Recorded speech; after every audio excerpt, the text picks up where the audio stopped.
Quiero pedirles que busquen en sus Biblias Apocalipsis capítulo 1.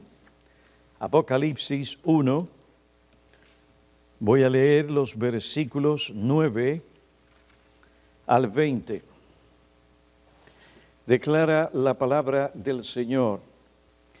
Yo, Juan, vuestro hermano y compañero en la tribulación, en el reino y en la perseverancia en Jesús, que me encontraba en la isla llamada Patmos a causa de la palabra de Dios y del testimonio de Jesús. Estaba yo en el Espíritu en el día del Señor y oí detrás de mí una gran voz, como sonido de trompeta, que decía: escribe en un libro lo que ves y envíalo a las 7 iglesias, a Éfeso, Esmirna, Pérgamo, Tiatira, Sardis, Filadelfia y Laodicea. Y me volví para ver de quién era la voz que hablaba conmigo, y al volverme vi 7 candelabros de oro, y en medio de los candelabros o candeleros vi a uno semejante al Hijo del Hombre, vestido con una túnica que le llegaba hasta los pies y ceñido por el pecho con un cinto de oro.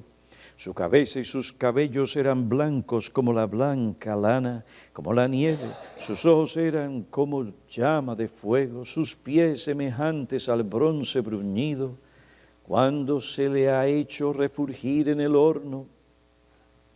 Y su voz, con el ruido de muchas aguas. En su mano derecha tenía 7 estrellas, y de su boca salía una aguda espada de 2 filos. Y su rostro era como el sol cuando brilla con toda su fuerza.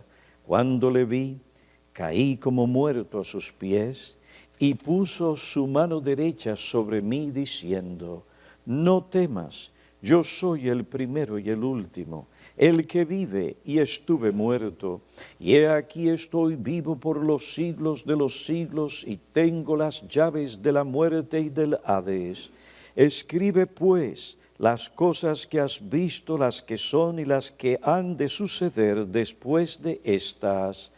En cuanto al misterio de las 7 estrellas que viste en mi mano derecha, y de los 7 candelabros de oro, las 7 estrellas son los ángeles de las 7 iglesias, y los 7 candelabros son las 7 iglesias. En el segundo y tercer capítulo de Apocalipsis encontramos 7 cartas dirigidas a las 7 iglesias cristianas en Asia Menor. Aunque el apóstol Juan fue el instrumento humano que redactó estas cartas, su contenido no procede de él, sino de aquel que tiene las 7 estrellas a su diestra y el que anda entre los 7 candelabros. Según Apocalipsis capítulo 1, versículos 12 al 20 que leímos, es el Cristo exaltado. Más de 70 años después de su ascensión, el Señor Jesucristo se apareció a Juan en Patmos, una isla rocosa y volcánica a unos 60 kilómetros al sureste de Mileto. Allí el apóstol fue desterrado como líder de las iglesias por el emperador Domiciano. En Patmos, el Señor le dijo a Juan: escribe en un libro lo que ves y envíalo a las 7 iglesias. El propósito de esta revelación es alentar y consolar a la iglesia en su lucha contra Satanás y las huestes del mal. Aun cuando ellos hacen guerra contra los creyentes, quienes soportan sufrimiento, oposición, persecución o muerte, Cristo, como otros señaló, es el que vence. Por tanto, su iglesia también gozará de los frutos y las bendiciones de su victoria. En última instancia, la iglesia será librada de todos sus enemigos y reinará eternamente con Cristo. La revelación dada al apóstol Juan dirige la atención de la Iglesia hacia el triunfo de Cristo y el juicio final. El saludo a las 7 iglesias en el primer capítulo de Apocalipsis le sigue la visión del Cristo exaltado. Esta visión intenta fortalecer no solo a las iglesias, sino también a las 7 estrellas que el Señor Jesucristo tenía en su mano. Estas 7 estrellas, según el Señor, son los ángeles de las 7 iglesias, capítulo 1, versículo 20. Antes de estudiar el mensaje a la iglesia de Éfeso en el capítulo 2 de Apocalipsis, debemos considerar algunos asuntos preliminares. El primero, la identidad de los ángeles de las 7 iglesias, el medio de comunicación con los ángeles y las iglesias, y finalmente el carácter general de las epístolas escritas a los ángeles, a los 7 ángeles y a las 7 iglesias. El primer asunto preliminar es la identidad de los 7 ángeles. Algunos ven en estos ángeles una referencia al espíritu predominante de las iglesias. Sin embargo, no hay justificación para esta postura o para alegorizar o personificar el espíritu de cada una de las iglesias. Otros sugieren que los ángeles de las 7 iglesias son ángeles guardianes. El problema con esta interpretación es que no existen pruebas de que un ángel particular haya sido nombrado para guardar a cada iglesia local. Y de ser así, como otro señaló, estos ángeles se habían hecho acreedores a las censuras y reprimendas que se les dirige en las 7 cartas. Otros piensan que la palabra griega angeloi o en Apocalipsis capítulo 1 versículo 20 o ángelo en los capítulos 2 y 3 deben interpretarse según su uso común en el Nuevo Testamento. Además, el término ángel se usa unas 70 veces en Apocalipsis y nunca denota un ser humano. Aunque esta interpretación parece razonable, es incorrecta por varias razones. La primera, el término ángel significa mensajero y como tal esta palabra no solo se usa para referirse a un ser angelical, sino también a un ser humano. La versión griega del Antiguo Testamento, la Septuaginta, usa la palabra ángel para identificar al profeta de Dios y al sacerdote. Ageo 1, versículo 13. Malaquías 2:7 dice, pues los labios del sacerdote deben guardar la sabiduría y los hombres deben buscar la instrucción de su boca, porque él es ángel o mensajero del Señor de los ejércitos. En segundo lugar, interpretar la palabra ángeles como seres celestiales supone que el Señor Jesucristo envía un mensaje a seres angelicales por medio de una criatura terrenal para que estos seres celestiales lleven un mensaje a iglesias terrenales. Tenemos que preguntarnos, ¿cuál es el propósito de escribir cartas a los ángeles? ¿Necesitan ellos cartas para poder recordar el contenido de lo que debían decir o leer a las iglesias? ¿Por qué envía el Señor cartas físicas a ángeles por medio de un hombre? ¿Cómo podría Juan hacer tal cosa? Una cosa es que un ángel entregue a un hombre un mensaje que recibió directamente de Cristo. Otra cosa es que un ser terrenal entregue a varios ángeles un mensaje del Señor. Esto habría sido difícil o casi imposible para Juan. La interpretación que demanda el contexto, la relación de estos ángeles que ellos tienen con estas iglesias y su función en ellas nos indica que los 7 ángeles mencionados en el capítulo 1, versículo 20, capítulos 2 y 3 de Apocalipsis, son los pastores o líderes de las 7 iglesias. Así como los candelabros representan 7 iglesias de miembros, seres humanos reales en Asia Menor, así también las 7 estrellas o los 7 ángeles representan seres humanos reales, líderes cristianos, mensajeros de Cristo, que tenían la responsabilidad oficial de leer y estudiar el mensaje contenido en las cartas y transmitirlo fielmente a sus respectivas iglesias. Como ángeles, los pastores son los mensajeros de Cristo en la iglesia. Ellos son los dones permanentes del Cristo exaltado para su iglesia. Efesios capítulo 4. ¿Cuál era la tarea oficial de los ángeles de las 7 iglesias? Proclamar el mensaje de Cristo escrito.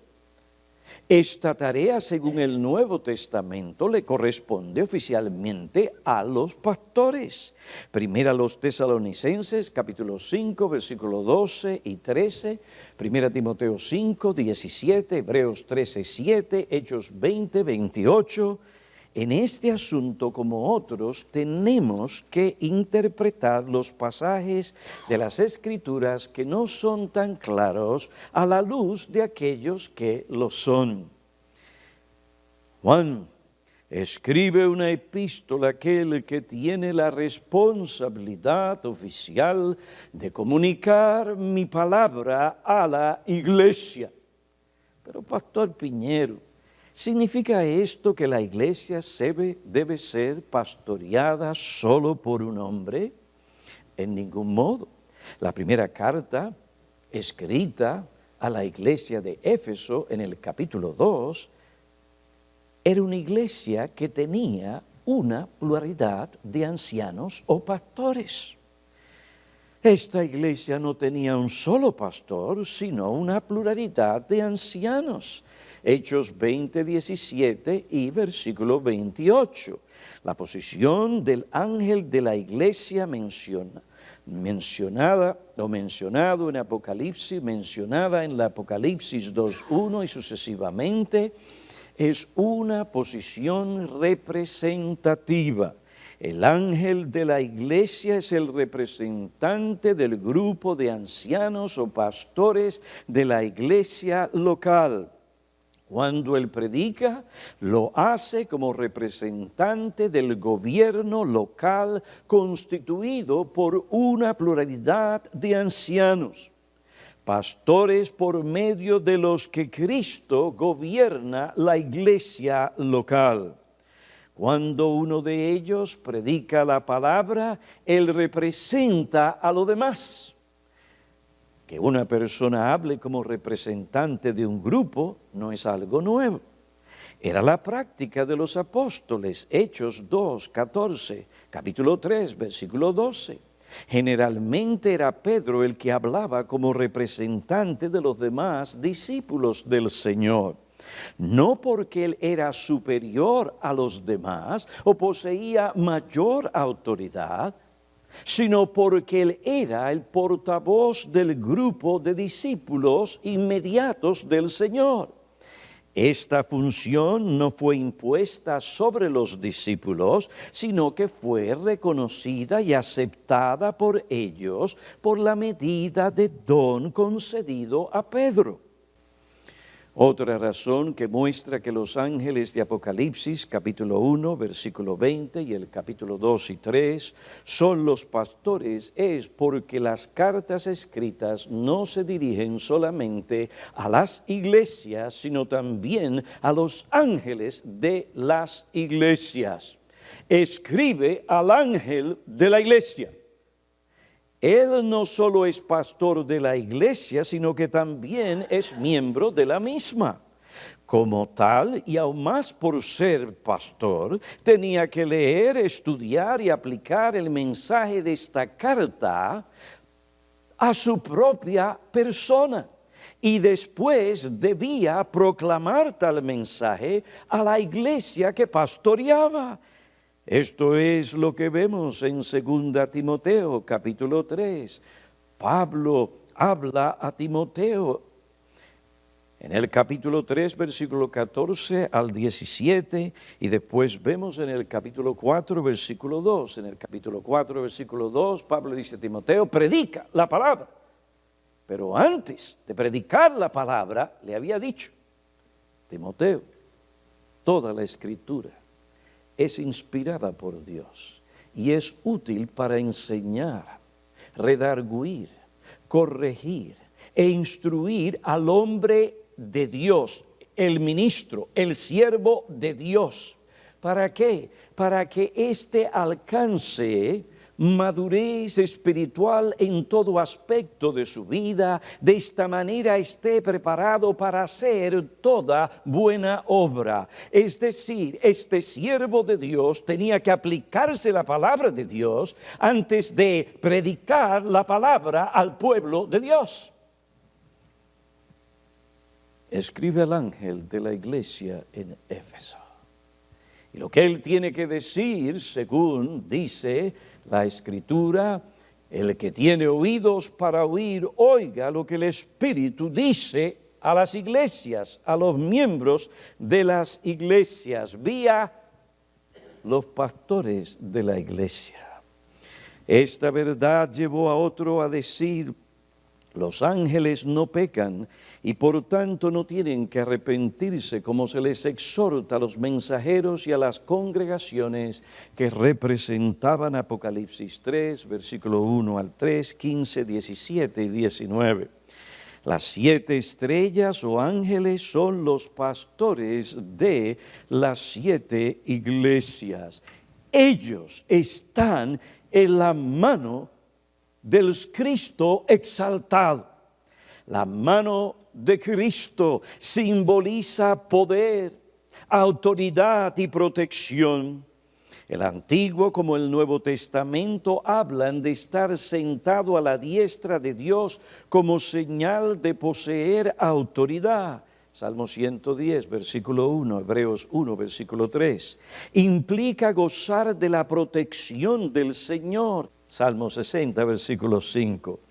Estar en su mano derecha significa que los pastores están bajo el señorío, el gobierno, el cuidado, la protección del Señor Jesucristo. La expresión en su mano de Apocalipsis 1:16, capítulo 2, versículo 1, es en parte, transmite la misma idea que se encuentra en Juan capítulo 10, versículo 28. Allí Jesús, refiriéndose a sus ovejas, dice, y nadie las arrebatará de mi mano. En la mano de Cristo sus ovejas están y se sienten seguras. Gozan de su cuidado y su protección. Allí reciben la gracia, el poder que los capacita para hacer la obra del Señor. Pues ya que los pastores están en la mano, en la diestra del Cristo exaltado, ellos también gozan de su protección. Él es su refugio, Él los guarda, Él los defiende. Apocalipsis 1:16 dice que de la boca del Señor salía una aguda espada de 2 filos. Pero antes de decir esto, habla de las 7 estrellas que estaban en su mano. Ahora bien, el arma más afilada del ejército romano era la espada de doble filo. Con ella protegían y defendían al imperio, pues el uso de esta imagen en Apocalipsis representa la palabra poderosa del Cristo exaltado, por medio de la que Él emite juicios contra los malos y sus enemigos y destruye las obras del malo o del malvado. Apocalipsis 2:16, 2:12, capítulo 19, versículo 15 y 21. En lo que respecta a su iglesia, y particularmente sus ministros, esto significa que el Señor, mediante sus intervenciones, palabras y juicio, protege a sus siervos de los ataques del enemigo. Él los sostiene y los guarda durante el sufrimiento y las persecuciones, y en última instancia aplastará a sus enemigos. Cristo protege a sus siervos fieles ¿de qué? De las insinuaciones, mentiras, calumnias, intrigas, ataques y los planes diabólicos del príncipe de las tinieblas. Los pastores necesitan esta protección, especialmente porque ellos son el objeto principal del ataque del diablo. Su intención es intimidar a los siervos de Cristo para cerrar sus bocas, para que ellos no proclamen la verdad salvadora y santificadora que la iglesia necesita para estar firme en la fe, para servir a Dios en santidad y adorarle según su verdad. El enemigo sabe que si él hiere al pastor, las ovejas del rebaño se dispersarán. Pero, a pesar del ataque del enemigo, Cristo usa a sus siervos como Él determina. Nadie puede tocarlos a menos que Él lo permita. Él los llena de la luz de su palabra, ejerce su influencia sobre ellos para que ellos como estrellas brillen en la oscuridad con la luz gloriosa del Evangelio de Cristo, el mensaje de la salvación. Ante su gran responsabilidad como portavoces de Cristo, y por otro lado, los ataques del enemigo, es un gran consuelo para los pastores, los siervos de Cristo, saber que ellos están en la mano del Señor, que son el objeto de su poder sustentador y protector. Si no fuera así, los pastores desfalleceríamos. Observen. Antes que el Señor enviara a sus siervos a proclamar su mensaje a las iglesias, en Apocalipsis 2 y Apocalipsis 3, Él les revela una visión sobre la relación que Él tiene con ellos. Esto lo vemos en Apocalipsis capítulo 2, versículo 1, donde dice, escribe al ángel de la iglesia, tengo algo que decir a la iglesia de Éfeso. Pero antes de decir esto, el Señor le recuerda a esa estrella, a ese ángel o mensajero, no te olvides, hay una relación entre tú y yo, tú estás en mi mano. Y el énfasis de ese versículo, la palabra que allí aparece en español, tenía, la cual se usa en Apocalipsis capítulo 1, 16, en español son las dos, pero en el griego no lo es. En Apocalipsis capítulo 1, versículo 16, habla de ekon, tenía, Pero en Apocalipsis capítulo 2, versículo 1 es la palabra cratón. Y hermanos, esta es una palabra intensa. Es un participio presente en voz activa, lo que marca la relación del Señor, el poder que surge de Él, para Él sostener continuamente a aquellos que Él envía. Él los capacita, Él no les envía a hablar a las iglesias, a enfrentar a los falsos maestros y otros ismos y cosas que van en contra de la iglesia, a expensas de ellos, y que ellos dependan de sí mismos. No, el Señor, antes de hablar a su iglesia por medio de estos hombres, le dice a estos hombres: no se olviden de la relación que yo sostengo con ustedes. Es la única manera para ser fiel y proclamar todo el consejo de la palabra de Dios. Esta relación llama no solo a la iglesia, sí, el Señor sostiene a la iglesia, pero no solo llama a la iglesia, sino también a los pastores a confiar en aquel que les había salvado y llamado a su servicio. Él se encuentra agarrando a sus siervos. Hermanos, no estamos solos.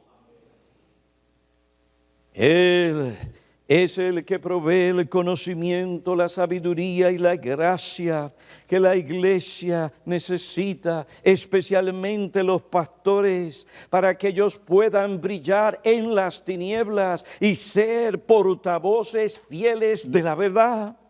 La tarea de los pastores no es fácil. Su responsabilidad como portadores de Cristo no solo consiste en enseñar, animar y consolar. Sí, consiste de estas cosas. Esto tiene su importancia, pero no es lo único. También ahí encontramos, por lo que enseña la palabra de Dios, que los pastores tienen que censurar, amonestar cuando es necesario a las ovejas. Su ejemplo es el ejemplo del Señor Jesucristo. Y lo que vemos, hermanos, en Apocalipsis 2 y Apocalipsis 3 es el pastor de los pastores pastoreando a sus iglesias. Porque aunque él tiene pastores en las respectivas iglesias, él no delega y se olvida del asunto, sino que él está allí presente porque los pastores son sus representantes, reciben sus órdenes, su guía y la palabra de él. Y ellos no pueden actuar aislados de él porque sin él nada podemos hacer. La tarea de los pastores no es fácil. Ellos tienen que enfrentar a los falsos maestros, refutar las falsas enseñanzas que estos hombres introducen sigilosamente, con ese aire de humildad. Los pastores tienen que corregir el error y combatir la mundanalidad del orgullo y la complacencia en sus respectivos rebaños. Tienen que disciplinar a los impenitentes. Cristo le dice a Juan, escribe al ángel de la iglesia en Éfeso: tengo un mensaje para esta amada iglesia. Este mensaje es fuerte. ¿Por qué? Porque no se trata de una iglesia entre otras, sino de una iglesia reconocida, bien establecida, que se había distinguido por más de 4 décadas por su ortodoxia, orden y moral. Era una iglesia que tenía una gran influencia. Su ministerio se había difundido en Asia Menor, pero esta iglesia fuerte necesitaba una reprimenda fuerte. ¿Cómo podría el pastor o los pastores de aquella iglesia ser fieles a Cristo y a las almas de sus ovejas? Tenían que recordar deliberadamente la relación que Cristo tenía con ellos. En su mano derecha tenía 7 estrellas y de su boca salía una aguda espada de 2 filos. Como indiqué, la palabra Cratón es una palabra fuerte. Él es el que se encuentra agarrando continua y firmemente a los pastores. Allí estamos seguros. Nuestra seguridad no depende de nuestros números. Nuestra seguridad no depende de las ofrendas que se recogen.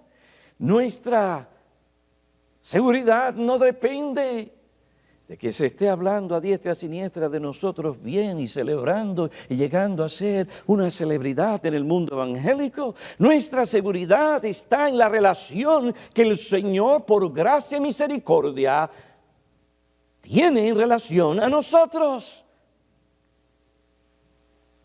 Allí debemos sentirnos seguros. A veces nos olvidamos de eso, ¿verdad? Entonces, si viene mucho a la iglesia un domingo, nos sentimos contentísimos.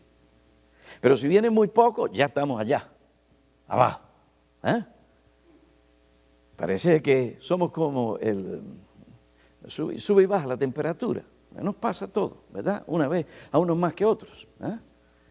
Nuestra seguridad es Cristo. Es Cristo. Él está con nosotros.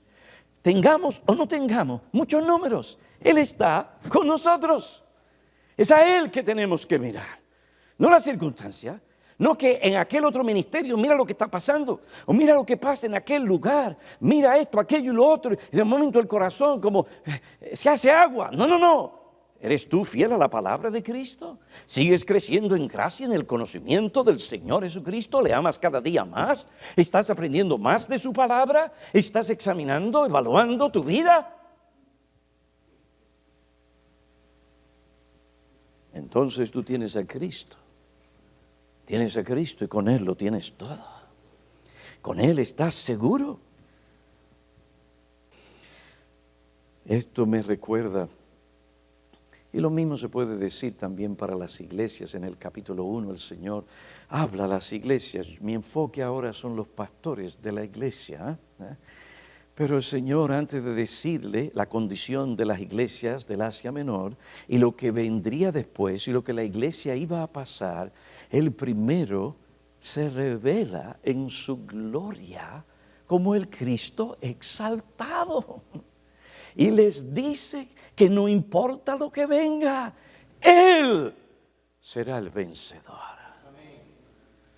Esto me recuerda las palabras del Señor a Josué antes de ir a conquistar la tierra prometida. Le dice, sé fuerte y valiente. Óigame, este hombre era un soldado de primera clase, este era un general, este no era cualquiera. Y aún así temblaba porque él sabía que la obra era bien difícil. Le dicen solamente sé fuerte y muy valiente, cuídate de cumplir toda la ley que Moisés mi siervo te mandó, no te desvíes de ella ni a la derecha ni a la izquierda. ¿Para qué? Para que prosperes. Es que mantenerte en la palabra, lo que dice la palabra. Este fue el mensaje de Cristo a Timoteo por medio de Pablo. Timoteo, debes saber esto, que en los últimos días vendrán tiempos difíciles. La causa para esta clase de tiempos, el aumento de maldad. Segunda epístola a Timoteo, capítulo 3.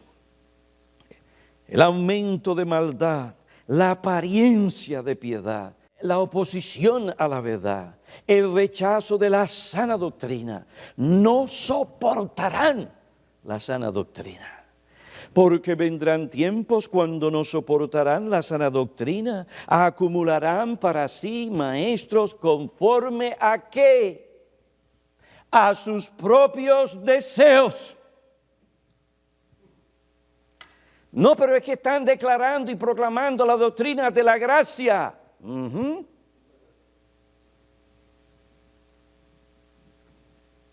Tú puedes proclamar la doctrina de la gracia. Pero eso no significa que tú entiendes las implicaciones y que esto está realmente gobernando tu mente, tu corazón, tu perspectiva y tu ministerio. Pero que somos reformados. Hoy cualquiera es reformado. Y cualquier cosa es reformada. Después que tú seas reformado, por lo que tú hagas, es reformado. Simplemente porque tú eres reformado.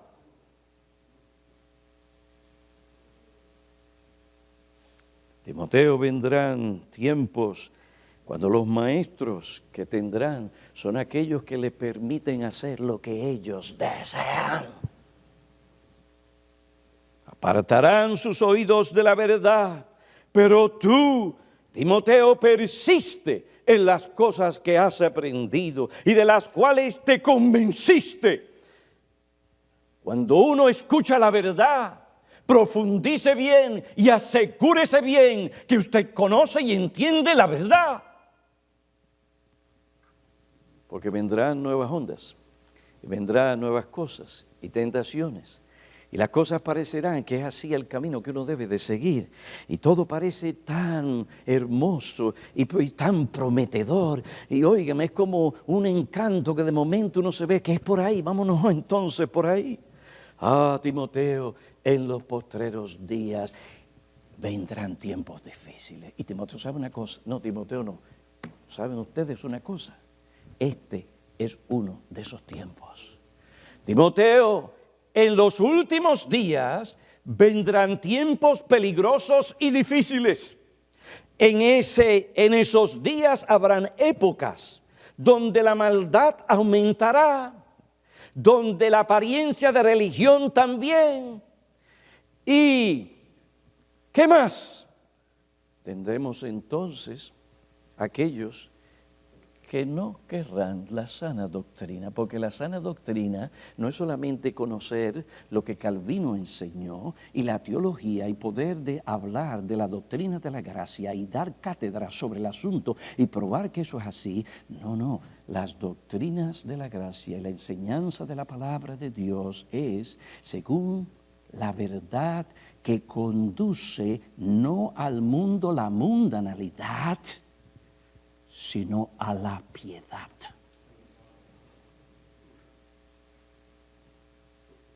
Tú, hijo mío, fortalécete en la gracia que hay en Cristo Jesús.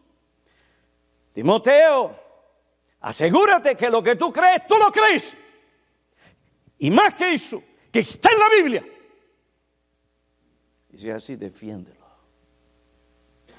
Y no permitas que nada ni nadie te mueva de ahí. Tú, hijo mío, fortalécete en la gracia que hay en Cristo Jesús, porque Dios no nos ha dado un espíritu de cobardía, sino de poder, de amor y de dominio propio. Retén la norma de las sanas palabras. Timoteo, predica la palabra, predícala con la conciencia de la presencia de Dios y de Cristo Jesús, que ha de juzgar a los vivos y a los muertos. Otra vez, nosotros no podemos hacer nada sin estar mirando al Señor. No te dejes intimidar, Timoteo. No dejes que nadie ni nada cierre tu boca. No te sorprendas por la oposición, los sufrimientos y las persecuciones que padecerás. Y en verdad todos los que quieren vivir piadosamente en Cristo Jesús, que hoy les llaman legalistas, serán perseguidos. El mensaje de Cristo a su siervo Josué, Timoteo y a las estrellas de Apocalipsis es un mensaje para nosotros hoy. La obra es difícil por la oposición dentro y fuera de la iglesia, porque hoy no soportan la sana doctrina, no desean el pleno conocimiento de la verdad que conduce a la verdadera piedad. ¿Por qué? Porque no es popular. ¿Por qué? Porque no permite alcanzar a todo lo que queremos alcanzar. Hay una fuerte infiltración del mundo en la iglesia bajo el pretexto de reclamar la cultura para Cristo. Alguien dijo, el viejo calvinismo era fundamentalista y separado de la cultura, pero ahora tenemos que ser una iglesia misional que debe crear y redimir la cultura. Y detrás de todo esto que se encuentra, aunque venga disfrazado, es pragmatismo.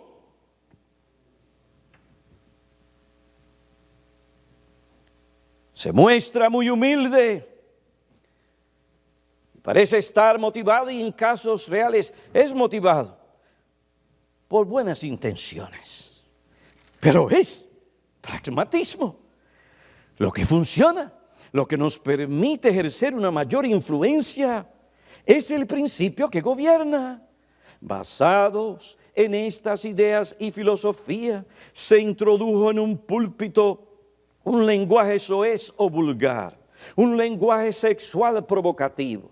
Este púlpito promovía actos sexuales desviados en el matrimonio, o lo que es en contra de la naturaleza. Pero hay principios en el asunto de intimidad entre un esposo y una mujer. Tienen la Biblia a un lado y lo que le produce satisfacción a él o a ella, eso va. ¿Quién te dijo a ti tal cosa? Lo mundano es supuestamente consagrado al servicio del Evangelio. En algunos círculos evangélicos se identifican con las doctrinas de la gracia. Poca o ninguna distinción se percibe entre el mundo y la iglesia. Y he escogido mis palabras, yo no dije todo ese mundo, dije algunos círculos. La idea es que mientras más te parezcas al mundo, más oportunidades tendrás para evangelizarlo. Alguien dirá, pero Pastor Piñero, usted habla de un caso en particular. No haga eso de que paguen los justos por los pecadores, Pastor Piñero. Mi hermano, esa es una forma simple de ver las cosas. Porque la influencia de tal iglesia y de aquel ministro se extendió en muchos círculos evangélicos y también internacionalmente. Y lo que es peor, era respaldado por algunos ministros destacados en el mundo evangélico, que se identifica con las doctrinas de la gracia. ¿Ven lo que hace el pragmatismo? Cierra los ojos, quita poco a poco el discernimiento e introduce un espíritu de tolerancia que no es sano, es peligroso. Poco a poco se pierden las distinciones entre lo mundano y lo piadoso. Se da a las masas lo que quieren bajo el pretexto de que esto es lo que funciona, esto es popular, esto es lo que los jóvenes piden, esto es lo que quieren. Tarde o temprano esto producirá mundo. Tal filosofía no conduce a la piedad en todo aspecto de la vida. Lo que el pragmatismo ofrece y vende y las condiciones que exige es algo muy costoso que nosotros nunca debemos estar dispuestos a pagar.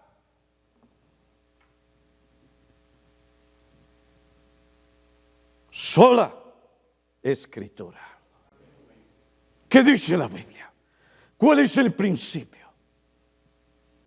Ahora bien, ese es ese mundo. ¿Y qué del mundo nuestro? ¿Qué nos dice el Señor Jesucristo? Él es el ejemplo nuestro como pastor de rebaño y Él no vivía aislado. La iglesia allí y Él aquí. No, el cuadro que presenta es que Él está en medio de las iglesias. Él está entre las iglesias. Y Él por su palabra y por la enseñanza, Él dirige a sus pastores para enseñar aquello que la iglesia o las iglesias necesitan. Escribe al ángel de Éfeso, tengo una alabanza que darle, pero la alabanza no me ciega los ojos, Tengo una censura, porque le amo, tengo que censurarla. Ah, pero no solamente eso, voy a amonestarla para que se dé cuenta que lo que tengo que decir es algo sumamente importantísimo. Y aquí hay consejos para los miembros de la iglesia. Aquí vemos que el Señor llama al ángel o a los ángeles de la iglesia en Éfeso a ensuciarse las manos con los miembros de la iglesia, a conocer la condición del rebaño, a no conformarse con una buena externa obediencia. Ese era el problema de la iglesia de Éfeso. Bueno, después de considerar la identidad de los pastores de las iglesias, consideremos el medio de comunicación con los ángeles y las iglesias. Según el libro de Apocalipsis, el Señor envió un mensaje a cada iglesia. ¿Qué medio usó para comunicar este mensaje? Su palabra escrita. El Señor Jesucristo habló al apóstol Juan y le dijo: escribe un libro, lo que ves, y envíalo a las 7 iglesias. ¿Dijo eso por decirlo o tenía una razón? Escríbelo en un libro.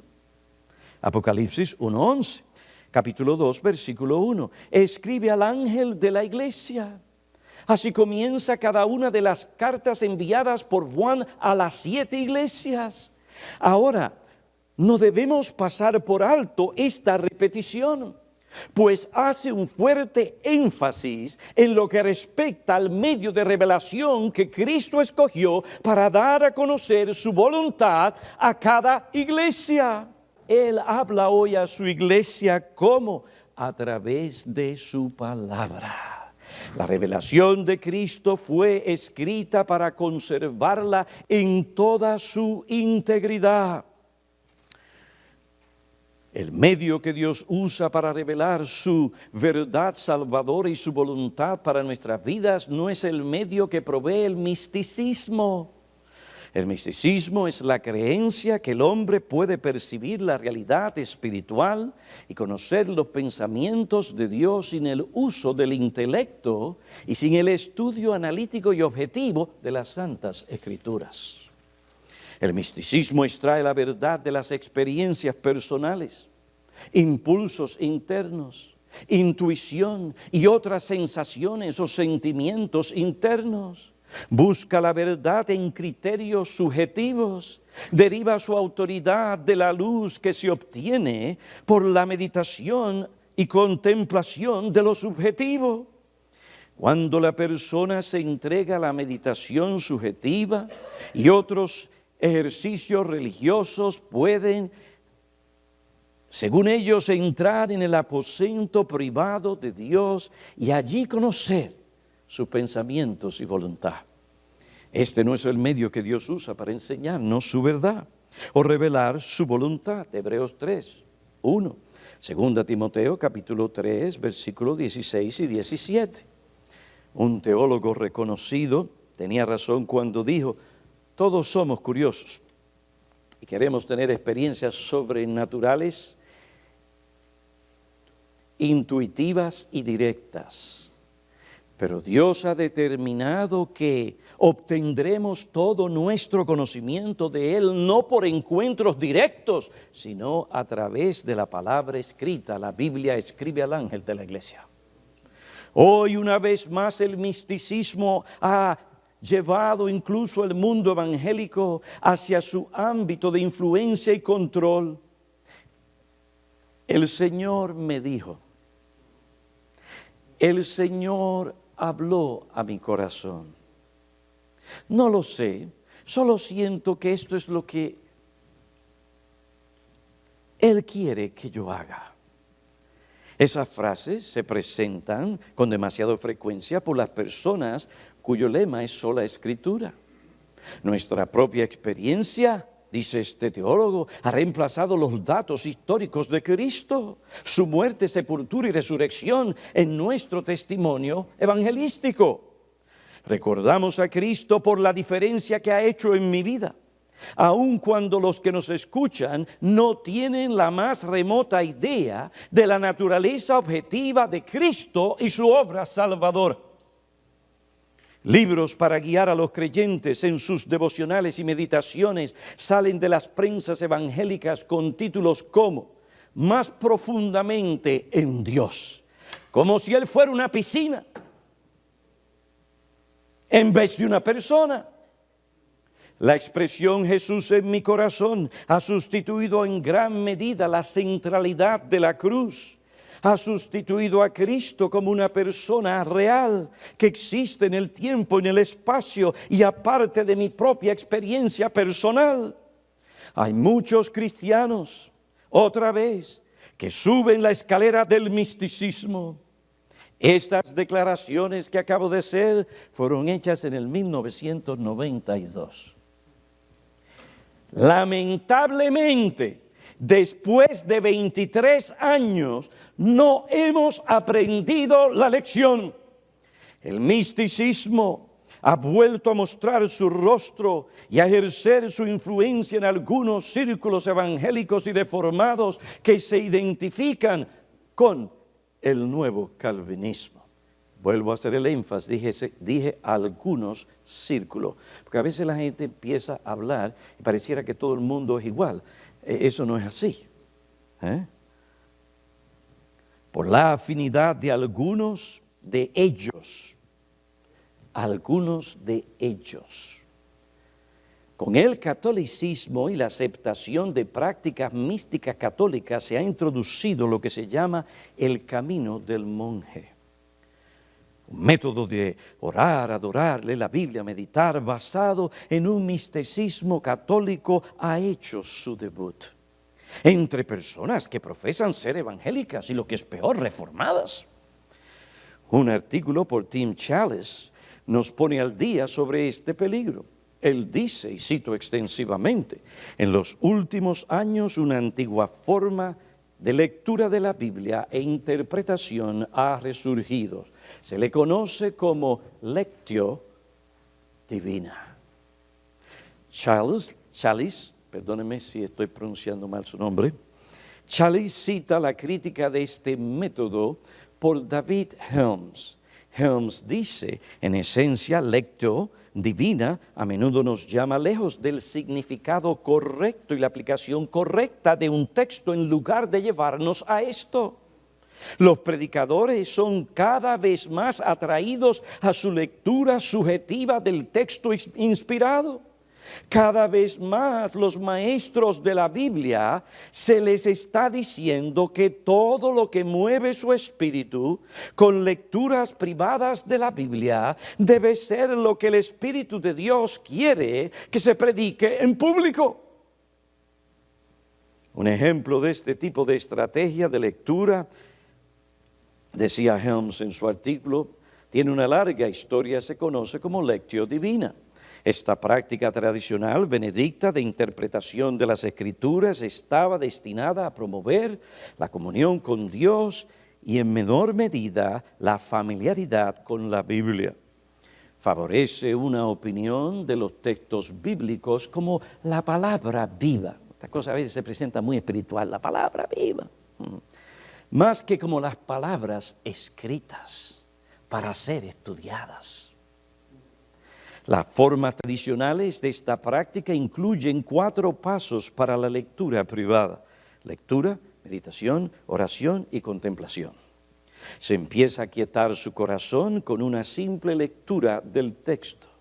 Entonces usted medita tal vez en una sola palabra de la frase del texto y al hacerlo evita intencionalmente lo que podría considerarse un enfoque analítico.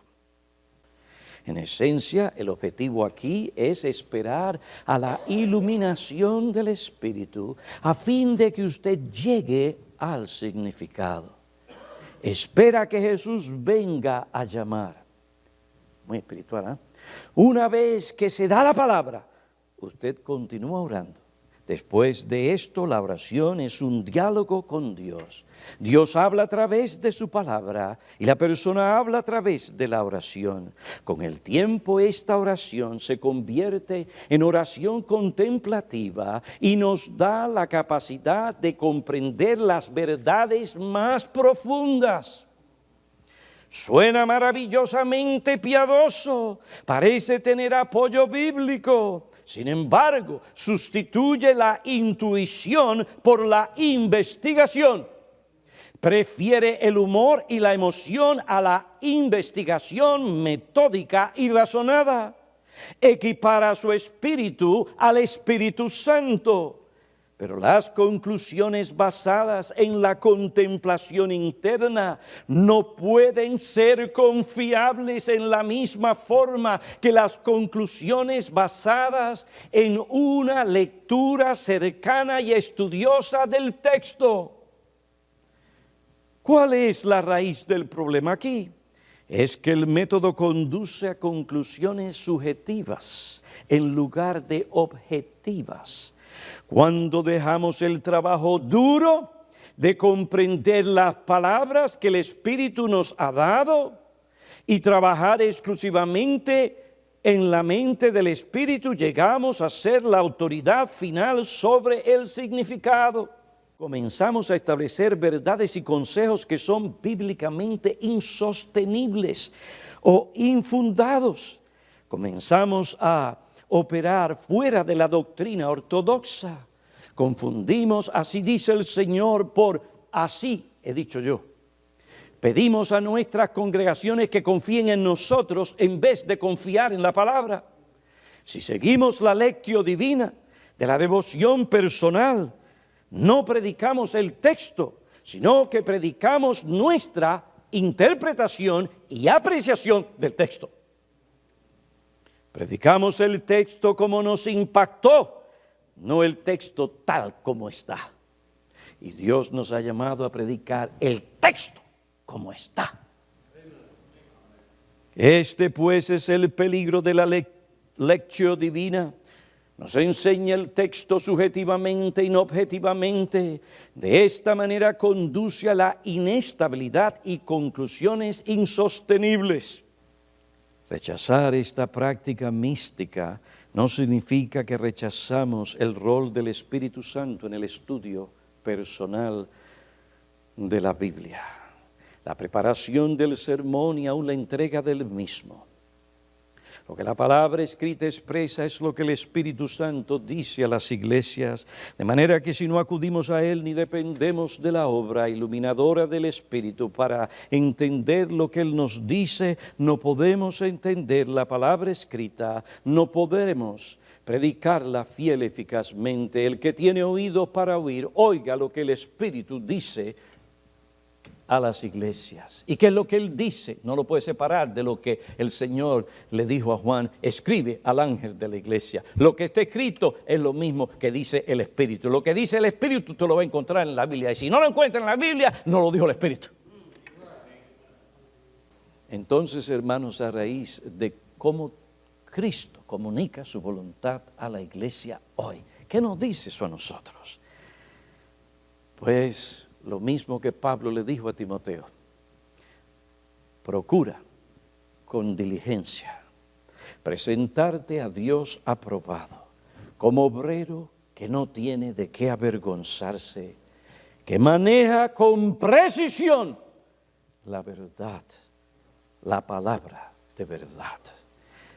Hendrickson dice, para dar el sentido al texto, el hombre que usa correctamente la palabra de verdad no la cambia, no la pervierte, no la mutila, ni la distorsiona, ni hace uso de ella con un propósito malo en el pensamiento. Por el contrario, interpreta las Escrituras en oración a la luz de las Escrituras. Aplica su sentido glorioso en forma valiente y con amor a situaciones y circunstancias concretas, haciéndolo para la gloria de Dios, la conversión de los pecadores y la santificación o edificación de los santos. Pues hemos considerado la identidad de los ángeles de las iglesias, el medio de comunicación de estos ángeles a las iglesias, la palabra escrita, finalmente el carácter general de las epístolas escritas a los ángeles y a las iglesias. Y tengo más material, pero no lo voy a usar, simplemente voy a resumir. El mensaje de Éfeso es el mensaje para todas las iglesias. ¿Por qué? Porque esa carta termina diciendo, el que tiene oído, oiga lo que el Espíritu dice a la iglesia, a las iglesias. Es un mensaje para aplicar a todos. Es decir, que cuando mañana, si el Señor nos permite estudiar Apocalipsis capítulo 2, no podemos venir aquí que eso fue para la iglesia de Éfeso o que eso no tiene que ver realmente. No, esto es para todos nosotros.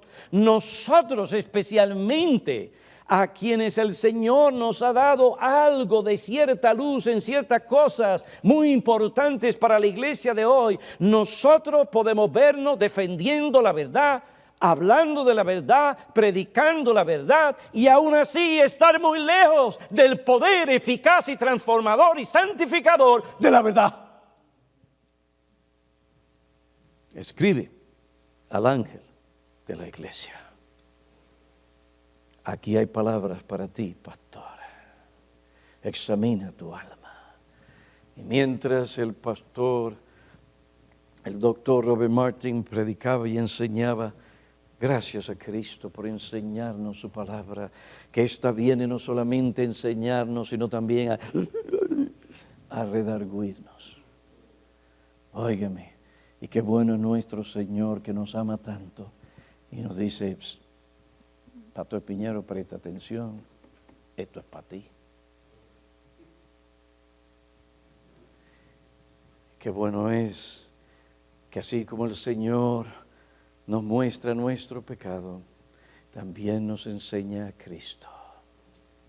Pastores, los tiempos son difíciles, nos ha tocado vivir ahora en tiempos que antes nosotros ni nos imaginábamos que íbamos a vivir. Algunos de nosotros, ya el pastor Piñero tiene 62 años de edad. ¿Qué será de nuestros hijos? ¿Qué será de la iglesia?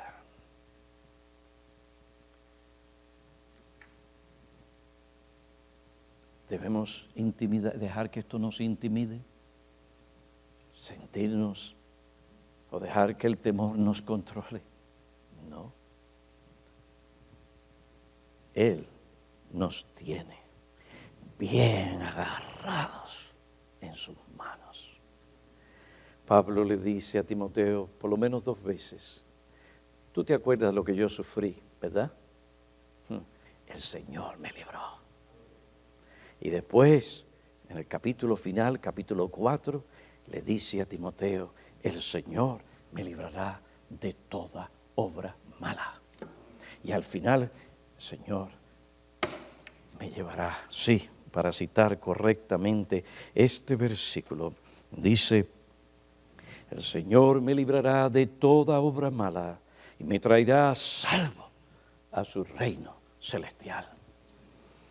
Hace unos años atrás, el Señor tenía ciertas cosas para nosotros aprender y el Señor es bueno, el Señor es bueno. Pero iba a ser una experiencia bien difícil. Y este versículo vino a mi mente y mi corazón. El Señor me lo dio antes de esa gran prueba. Y yo estoy aquí no para hablar como alguien que habla por hablar, sino como alguien aquí que ha sido el objeto de la gracia protectora y de un Cristo exaltado que sustenta, que guarda, protege y libra a sus siervos por gracia, para su gloria y para el bien de su iglesia y la verdad. Oremos. Oh Padre, te agradecemos las promesas tuyas para nosotros como ministros en estos días. Gracias por la revelación de tu carácter, de tu ser, de la relación que tú tienes continuamente con tu pueblo, con las iglesias y con tus siervos. Perdónanos cuando hemos permitido que las circunstancias, el ambiente, los números y otras cosas gobiernen nuestra mente y pensamientos. Te suplicamos que tú nos des la gracia para que nuestros ojos miren a tu Hijo, el Cristo exaltado. Gracias por nuestro Salvador y Señor. Gracias por las palabras. Fortalécete en la gracia que hay en Cristo. Te suplicamos que tú uses esto para el bien de tu pueblo. En Cristo Jesús. Amén.